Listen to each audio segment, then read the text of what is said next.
Hello everyone! Welcome back to this game! When we last left off, I was exploring Ruined Relic or whatever that place is called, trying to find a Pokemon that randomly appears and randomly joins your team.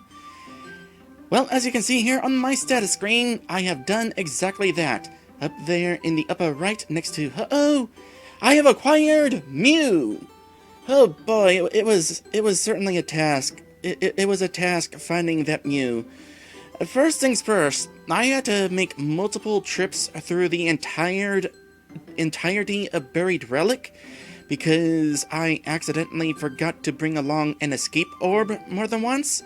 So that was a trip, a rather long trip, more than one long trip. I also wound up encountering the Mew more than once. Twice, in fact. The first time, oh boy, I encountered that thing and my heart skipped a beat. Oh my goodness, I finally found it. Okay, set my team to not attack. This is going to be all on Lugia. Hopefully that thing will join.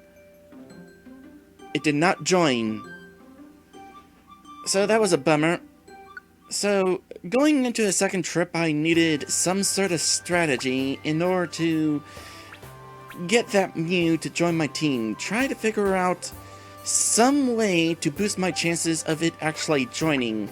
And it occurred to me that, hey, now that I know that I'm looking for a Mew, I can look up the best strategy for acquiring it and not have to worry about being spoiled. And I've learned that the best strategy was to bring along a Pokemon with False Swipe. False Swipe, if it hits and KOs the Pokemon, it increases the chances of the Pokemon joining. Also, having Squad Up along with Friendly definitely helps. Squad Up, when an enemy loses... No, not that. The more members you have on your team, the more likely it is the Pokemon you battle against will want to be your friends. And Friendly, Pokemon you battle against are more likely to become your friends. Well, unfortunately the Nidorina that I was bringing along before could not learn False Swipe, so Weavile it was, and I was trying to get Weavile to learn Friendly so that I could have Nidorina and Weavile, but I went through like 60 DX gummies and over 100 regular gummies, and at no point did the Friendly rare quality come up, so I had to settle for a Squad Up on Weavile, replacing the Nidorina, while Diglett remained on the team with Friendly. And so, the quest resumed to acquire that Mew. And by the way, some interesting things happened along the way. Let's start with this one. I forget which clip this is. Oh, yeah, I remember. So, realize that I passed over a really nice item. So it's like, okay, swap back to Diglett. Diglett is closest to the item. And then Diglett, stood on top of the item. Somehow. I'm not entirely sure how this works. Somebody explain to me how this works, because, you know, aren't Diglett supposed to have feet? Maybe Diglett's feet is contained within that mound of dirt. Like, maybe the Diglett is lifting up the dirt like a skirt, trying to climb up steps, so that we don't see the feet. It's still carrying that mound of dirt. That is the only explanation I can think of for how this works.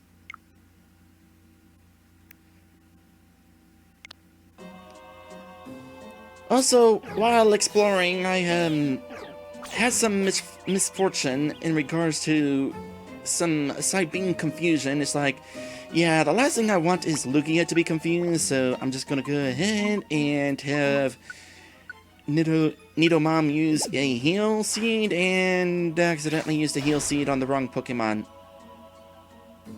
Oops. So then, Oh yeah, one thing I learned since I had to go through this dungeon more than once was the rooms that you encounter the Reggie Pokemon, you still had to go through those rooms. Nice thing about those rooms is they fully healed you.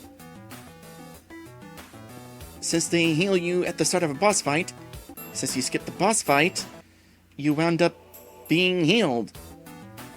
All of your power points are restored, and your hunger goes to max. In this case, hunger was at 200, Ash's belly, that is, was at 200, because I had used a couple of perfect apples along the way. And then we come to my second encounter with the Mew. This would be the encounter in which I was able to successfully acquire the Mew. Encountering it was actually pretty interesting.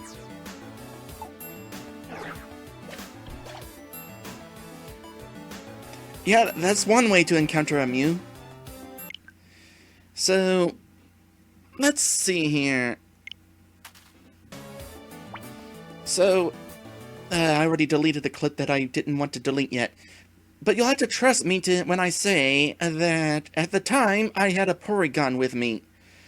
And that Mew fell from the sky, conked Lugia on the head, and it's like, okay, this is my chance. Everybody on my team, do not attack. Everybody on my team, do not use any pointy darts either. Nobody attack except the Weavile, who is going to be using that false swipe.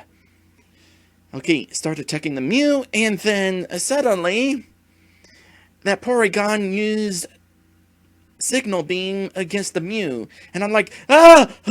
And I'm panicking, because it's like, I don't want any Pokemon on my team to KO that Mew. It needs to be the Weavile, or else the Mew goes away. So it's like, I need to push that Porygon back in that corridor over there. But I accidentally pushed it the wrong way, and the Porygon started using Signal Beam again. It's like, nope, you're off the team. Kicking you off the team.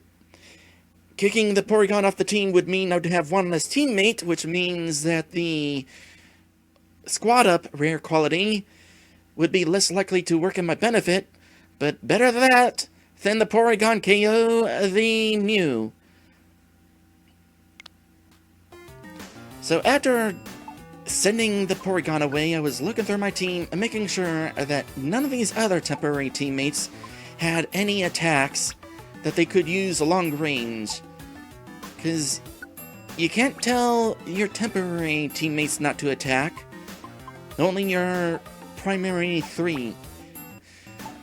And from there, Weavile could finish off Mewgia. And thankfully, this time, the Mew was willing to join. Now, the interesting thing is, normally when a Pokemon joins your team midway through a dungeon, at the results screen, you have the option of accepting or not whether the Pokemon joins your team. But in the case of Mew, it was like already joining, much like how when a Pokemon joins your team after a boss fight.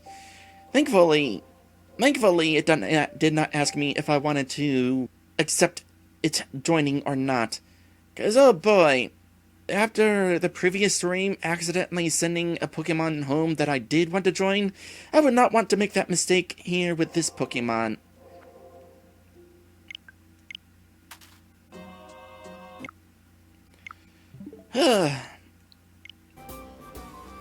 And that is how I have acquired a Mew for my team. A bit of a sloppy story, but I'm sure you got the gist of it. By the way, that whole situation where you stay on the same floor too long and wind starts blowing and threatens to blow you out of the dungeon, kinda getting the feeling that maybe Pokemon don't actually live in these dungeons. All the Pokemon we encounter are also Pokemon who just happen to decide to explore these dungeons. Because otherwise the wind would blow all the Pokemon out. So then, what is on our to-do list? Let's ask you. Rescuing Medicham. Marowak, let's go to Wish Cave and rescue Metacham. Yeah, Metacham and Ekans went to Wish Cave, trying to find Jirachi, I'm pretty sure. But things did not go well, and now we need to rescue Metacham. Out of curiosity, now that our quest in the buried relic is over, I can't help but notice that Bellsprout's no longer here, so that makes me think that everybody's gonna say new stuff now. I've given up on trying to turn back into a Snubble. From now on, I'm living as a Gramble. Pleased to meet you. Good for you. I'm living a life as a Marowak. Your team is my support. Keep up your rescue work. I'm mostly done with the rescue work, actually. Aside from Metacham. We're still normal rank. We're trying, but these are old conversations now. You're gonna talk about Lucario. Yep. Which I have still yet to encounter.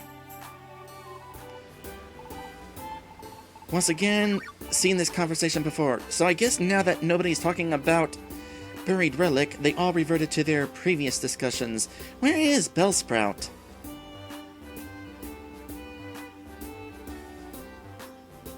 Maybe off in this direction? There you are. Oh my, looks like there are still so many Pokemon who need your help. Reading their messages, I can feel them longingly waiting to be rescued. Marowak, Catfish? I know it's tough, but good luck with your rescue work. I mean, it's not like we're the only rescue team. Oh no, Metacham went down. What should I do? If I went, I'd only last a little while. Oh no. Yeah, we should probably get on that. Anything new with you two? My papa is so special. What do you take us for? Yes.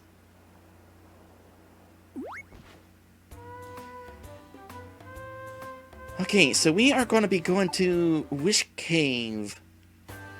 It's the only place left with the Go marker. Although there are also Joyous Tower and Purity Forest to go to eventually. 3 dungeons left in the game, assuming a new one doesn't just randomly pop up.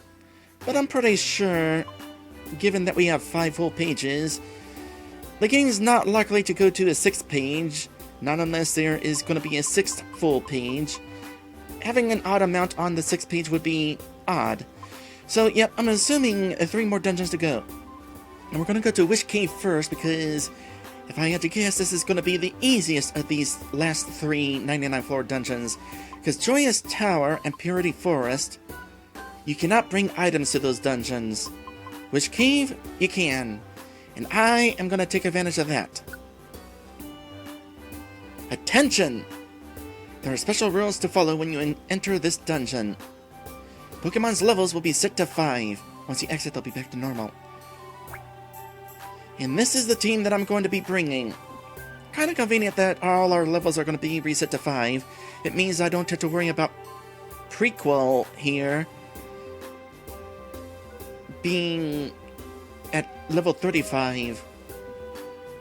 Named Prequel, by the way, because Mew in the Pokédex comes after Mewtwo. So, the Prequel. As far as items go, let's see here. First things first, I have changed my rare quality to Wary Walk. I have a feeling that traps will be super duper obnoxious, and so this will help them make them less obnoxious. Given the circumstances, traps would be deadlier than normal with the conditions that we will be going into with this dungeon. Prequel, meanwhile, came with XP boost. I figure that's going to be useful considering we all start at level 5. We need to get those levels back. So, convenient that Prequel came with XP boost. And Ash no longer has the Steamroll quality, instead having PP Pouch. because I don't know how frequently we will encounter ethers and elixirs in this dungeon. I was gonna also bring along... Oh, what rare quality was it? Oh yeah, the food one. Food Finder. I was also thinking about bringing Food Finder, but in my quest to get the Food Finder rare quality, I wound up getting Weary Walk, and it's like, you know what? I'm gonna take Weary Walk, and I'll just bring a tight belt into this dungeon. One way or another, we won't have to worry about food. Prequel is wearing X-ray specs because, of course, I'm gonna bring that. And Efficient Bandana, because efficiency would be kinda nice. It's gonna be weird going into a dungeon not wearing the Pecha Scarf. The tight belt is definitely more important in this situation. But, oh boy, I'm giving up my immunity to poison.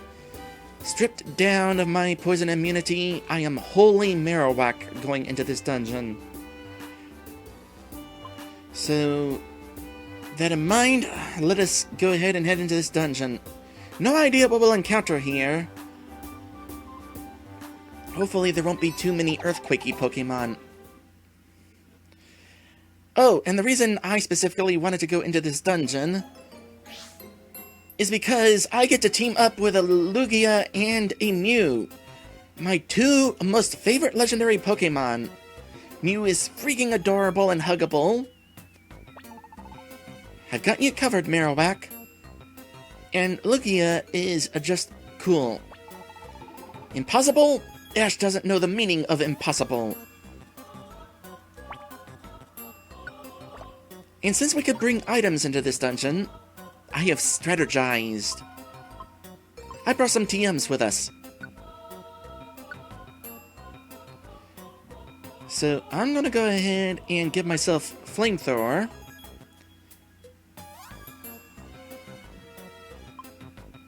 And I'll replace Tail Whip, because Tail Whip is short range and hardly useful.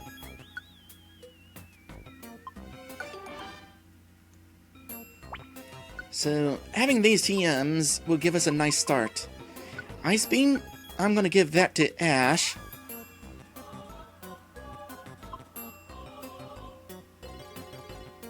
Wait, Reflect Type? Hold on.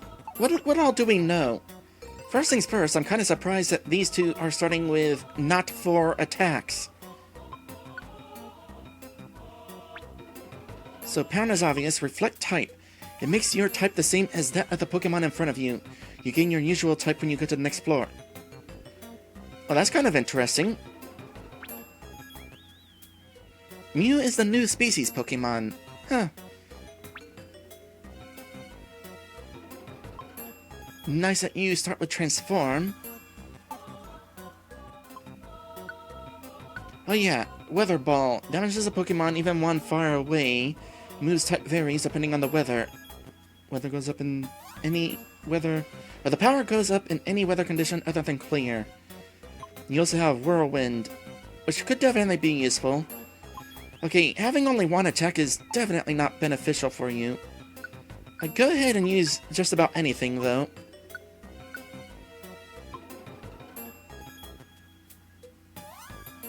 That might be useful as well.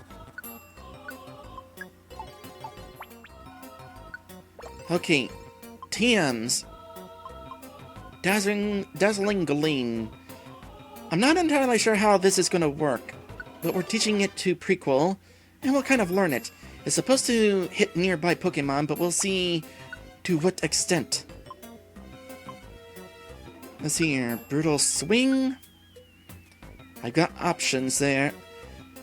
Nice thing is, Mew can learn any TM. Okay, let's look at Ice Beam. Ice Beam, range would be good. Prequel doesn't really have much range with any of their attacks. At the same time, though, I can see it being very useful for Ash, because the attack would have wider range, so Ash it is. I'm so used to having Brutal Swing. I think I'll go ahead and give myself it. If nothing else, the Mew could absolutely transform and then have it by being me on occasion. So I'll give myself Brutal Swing. And it would make sense for you to have Psychic.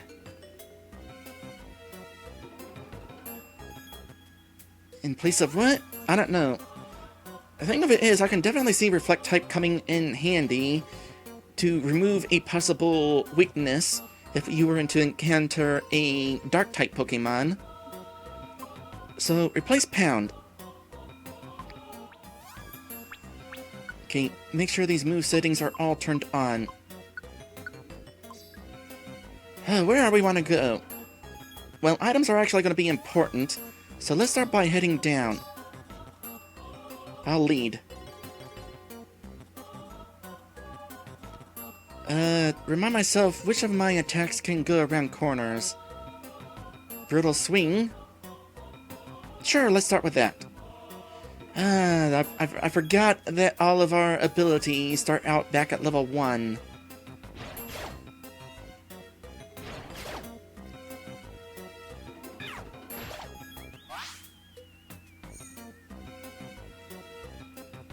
That PP pouch is definitely going to be handy.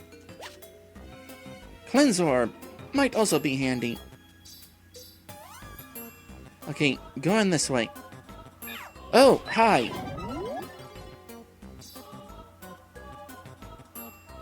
Can't switch whenever that's going on.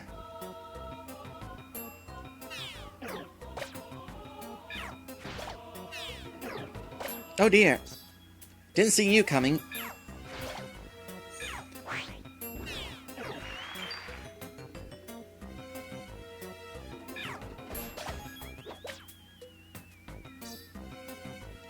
I was really tempted, by the way, to name the Mew Mewgia because of it transforming into Lugia, but I figured that would be kind of confusing. So how much effort do you think it's going to take to get these Pokemon, or get Pokemon, more Pokemon on my team?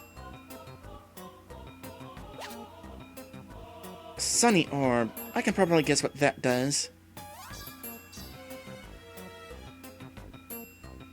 Okay, let's get a move on here. By the way, I also did some research.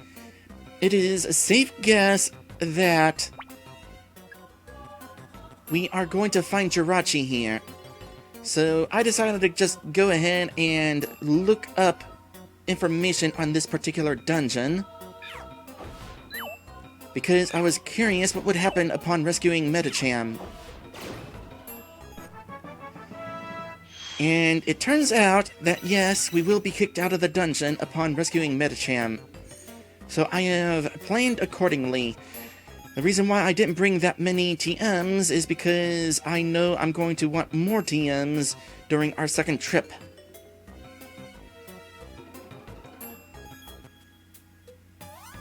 Because a bunch of TMs I only have one copy of.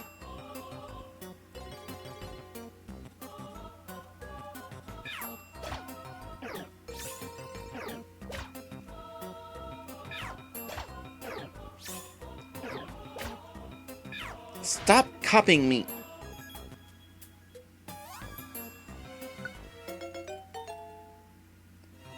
Okay, got one teammate. Technically more than one. Oh, thank goodness that missed.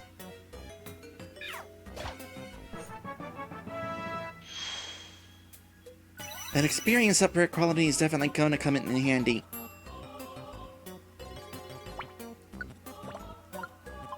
In regards to planning ahead, I did not bring any, well, not very many guiding wands anyway. Because I figure I'm only going to have to go 20 floors. So I'll save most of my guiding wands for our next trip here. That's a monster house. Avoiding that.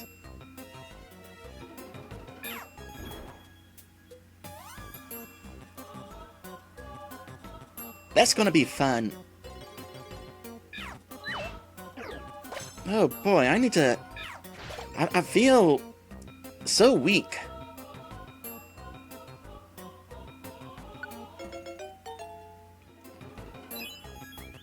This should go a whole lot better than that time I went to Purity Forest on my own. Having a couple of legendary Pokemon, while a little bit cheap, is gonna be greatly beneficial.